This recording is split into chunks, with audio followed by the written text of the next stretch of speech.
In 410 AD, King Alaric of the Visigoths invaded the crumbling remains of Rome as a symbolic and punitive gesture. Piously, however, he spared the churches wherein many Romans took refuge. As an Arian Christian, he did not wish to destroy the churches, even if they were of the great church of the Romans party. This is the story of a lone Roman soldier defying a king.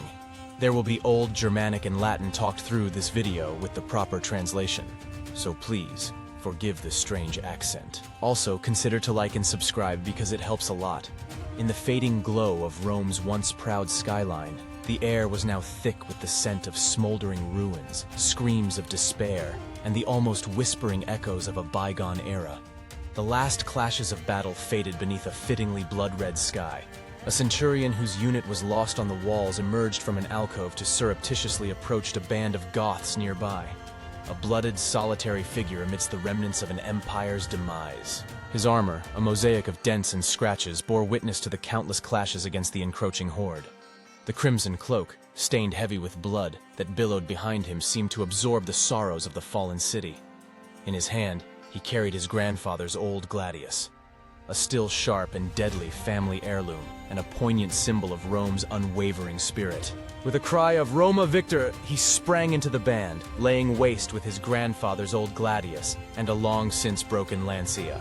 Surprised by such an attack, the Goths were slain left and right, Germanic screams finally breaking into those of the Romans being plundered, raped, and killed.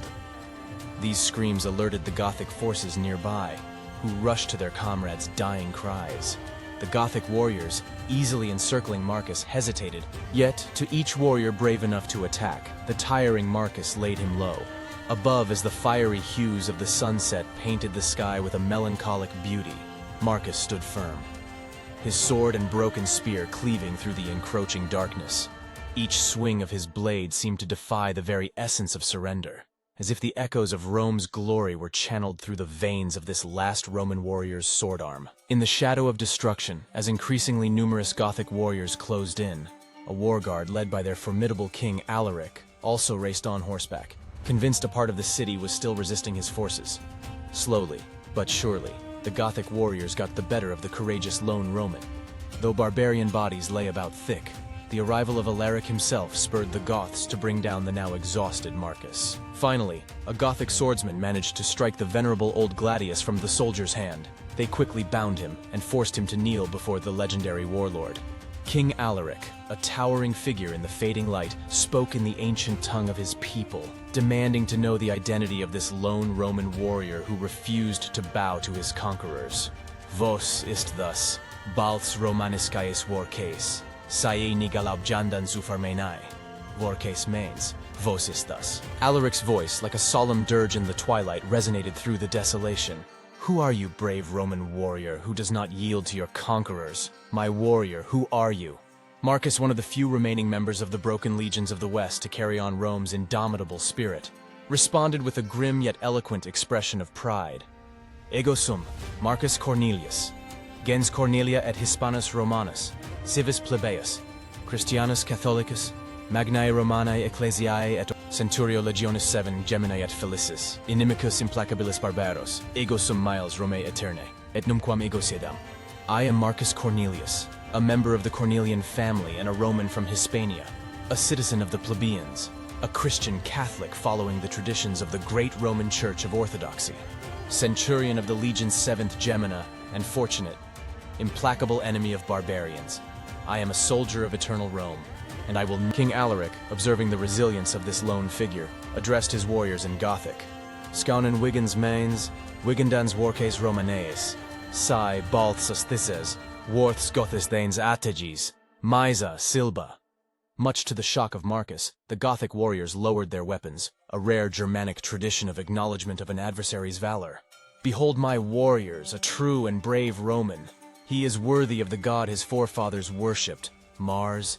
Switching seamlessly to perfect Latin, Alaric acknowledged Marcus's valor with a deep and profound respect, for he too had fought alongside the Romans as a foederati. He knew that there was still strength and honor among them. With an accent heavy in Germanic tones, he knelt by the captive and said almost wistfully, Tua virtus te salvificabat, ego sum rex Alaricus, Dominus Gothiarum, sum Arianus, quem vos Romani hereticos appellatis, sed sum pietas. Vade. Confugi in proximam ecclesiam. Your valor has saved you. I am an Arian, whom you Romans call heretics, but I am pious. Go, take refuge in the nearest church. The winds of change whispered through the fallen city, and in that poignant moment, the clash of steel subsided. The glowing sun setting bathed Marcus in an ethereal glow as he received Alaric's words. The conqueror's command to seek refuge in the nearest church echoed through the desolation, a juxtaposition of defeat and enduring. Alaric's command carried not only an offer of refuge, but also a recognition of the enduring spirit that transcends all kingdoms and empires. The horizon, painted at last with the long shadows and hues of twilight, bore witness to the convergence of two worlds, one fallen and broken, the other triumphant, yet magnanimous in its acknowledgement of bravery. Marcus, one of the last sentinels of Rome, embraced his destiny, carrying the torch of resilience into the night, to the nearby church of St. Cornelius the Centurion. There, praying with the despairing Romans crammed inside the nave, he listened to the now resounding echoes of his city's fall. Yet, a fire burned in his breast, a flame that mingled with the flaring and indomitable spirit of his Roman forefathers, a fire that refused to be extinguished.